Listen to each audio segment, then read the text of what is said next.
Hi friends, what's up? COVID-19 is spreading faster. Keep yourself safe, keep your family safe. With that, let's go to our session. Till now, I explained many concepts regarding option. Those concepts are foundation for learning options.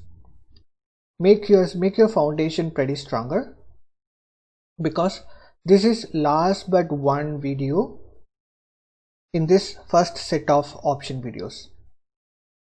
Once you learn the foundation, once you understand the concepts, basic concepts, then we can combine the various legs in options like call, buy, call, sell, put, buy, put, sell, and we can create many more strategies and make profit out of it.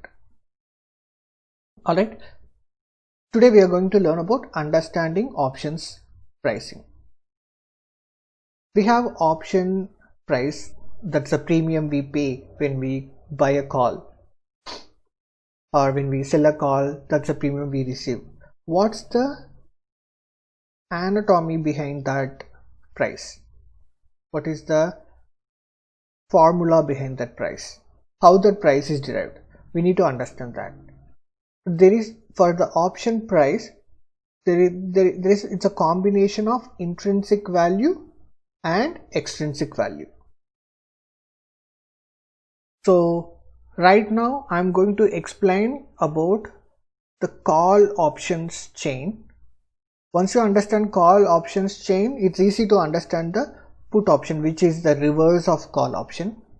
I'm just focusing today only on call option. If somebody interested to know about put option as well, just comment under this video. I can create one more video for put option. For the time being, let us focus only on the call side of the options chain.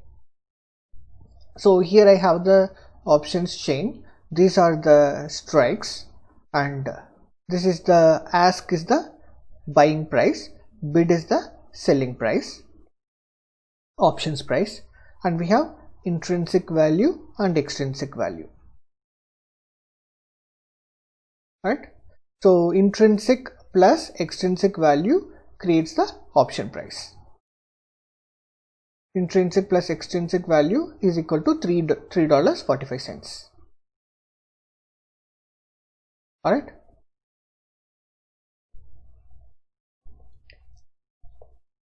What is intrinsic value? Intrinsic value is the combination of stock price and the strike price. The formula is to derive intrinsic value is the current stock price minus strike price is the intrinsic value. Just understand this concept theoretically. I have some examples. In a moment we'll cover that. Intrinsic value is the difference between the strike and stock price. Alright. And we have extrinsic value. Extrinsic value is the combination of all this together makes the extrinsic value. The implied volatility is pretty big part in extrinsic value, because all others are fixed values. Only the implied volatility is the dynamic value. Interest rate, dividend, time to expire, everything we can predict or we can ascertain that. Only implied volatility is based on demand and supply. If more demand is more, implied volatility will be more. When the demand is less, implied volatility will be less. When implied volatility is more, the options price will be more. When the implied volatility is less, options price is less. This is just a review of our previous session. Alright. Now let us understand this intrinsic value concept and extrinsic values concept with a real life example. I got an example of chicken. That's what I use in our previous video, so I continue using the chicken example. So for example, right now the market price of chicken is $10 per lb. Okay. So here I have the strike price. So the grocery store is selling chicken the options, they are selling coupon, option and coupon. Coupon is the example, I use here. So I can buy chicken for $10 strike, $9 strike, $8, $7 or $11, $12, $13, whatever it is. So if for the strike $10 is called at the money. All the future price I'm expecting, we are seeing in the call option front. So all the future prices of chicken, I expect the chicken to grow higher. That's why I'm trying to do call option. All the future prices of chicken, that is $11, $12, $13 are out of the money, and all the past price $9, $8, $7 are in the money. All right, you all understood the concept, right? This second column and third column. Now, how to calculate intrinsic value? The formula for calculating intrinsic value is the current market price minus strike. Okay, the current market price for chicken is $10. So $10 minus $7 equal $3. $10 minus $8, $2. $10 minus $9, $1. So all the out of the money calls, there is no intrinsic value. There is no value for that. Right now the value for chicken is 10. So people are buying the strike 11 expecting the chicken price will go higher than $11. When the current market price is $10, there is no intrinsic value for 11 strike.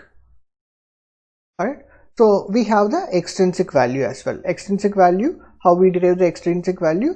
With the combination of all this: time, implied volatility, dividend, strike, interest rate, etc.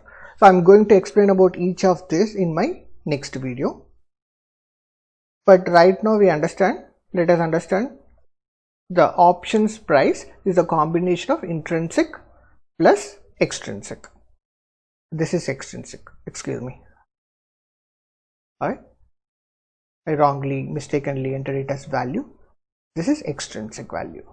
Okay, so now intrinsic plus extrinsic is the options price: 3.25, 2.5, 1.75, right, 1. Now, why we have intrinsic value and why in this example, for example for strike 8, why we have intrinsic value as 2? Why should we have that? Why can't this be 1 or why can't this be 0.5? Because if we reduce the intrinsic value, maybe for example $1, so the option price will be $1.5. By paying $1.5, I am eligible to buy chicken anytime till our expiry date at the rate of $8 per pound. So if I pay $1.5 upfront to buy 1 pound of chicken at $8 whenever I want till the date of expiry, so what is the total cost I'm going to pay? 1.5 plus 8, which is 9.5. But the actual market price is only $10. What people will do? People will buy this option, they pay the total cost of $9.5 and get the ownership of $10 worth of chicken, and they sell it to someone else. That will end up in an arbitrage trade. Arbitrage means what? Buying low, selling high. So that's why the price is set up as intrinsic value as set up as 2. Now, and you may ask another question, why the extrinsic value is present here, 0.5. The extrinsic value is present here because if the seller sells the chicken for $10, he needs some profit, right? So 8 plus, if we ignore the extrinsic value of 0.5 cent, then the total price of chicken including the strike plus option will be $10. Then there is no meaning for the seller to sell the chicken at $10 where the actual value at the market itself is $10. right? That's why there is extrinsic value as well. Understand? Now we see what are the advantages and limitations of buying in the money and out of the money. So say for instance, I'm going to buy a call.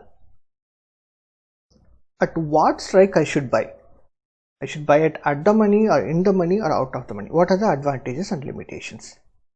Advantages of in the money option: lesser impact of time decay and implied volatility. Before I explain this concept, the impact of time decay and implied volatility will be on which portion of the option price, on the intrinsic value or extrinsic value? On the extrinsic value, right? So when I go in the money or little bit deep in the money, so the extrinsic value is only 0.25, right? So the impact of time, the impact of implied volatility will be very less. That's the advantage of in the money call buy. What are the limitations of in the money call buy? It's little expensive, right? So if I go for out of the money, the option price is only 0.75. But if I go in the money, it's $3.25. I got to pay $3.25, right? And advantages of out of the money: the cost to buy out of the money is lower, but there is because of no intrinsic value. That's what I explained in the previous point as well, right? 0.75 is the cost I'm going to pay. And for the further out of the money, it's only 0.5, 0.25 compared to my in the money options price, right? And limitation of in the money option: it needs a dramatic swing so that traders will make profit. Say for instance, if I buy, I expecting the chicken price go up to $15 and I buy a strike at the $11 strike for 0.75 cents. Okay, what happens if the price moves above $11 or above $12 to the $13? I'll be making profit. Above $11 I'll make profit. But say for instance, if price is right at $11 or less than $11, I'm going to lose this money, 0.75 cents, right? And there is a concept of time decay as well. I explained that in my previous videos. So time decay work against call buyer. Time decay is in favor of call seller. Time decay works against call buyer. So these are the advantages of in the money and advantages and limitations of in the money and out of the money options. Alright, thank you friends. Thanks for your time. Keep watching my videos, and when you get some time, please consider subscribing. Thank you. Bye bye.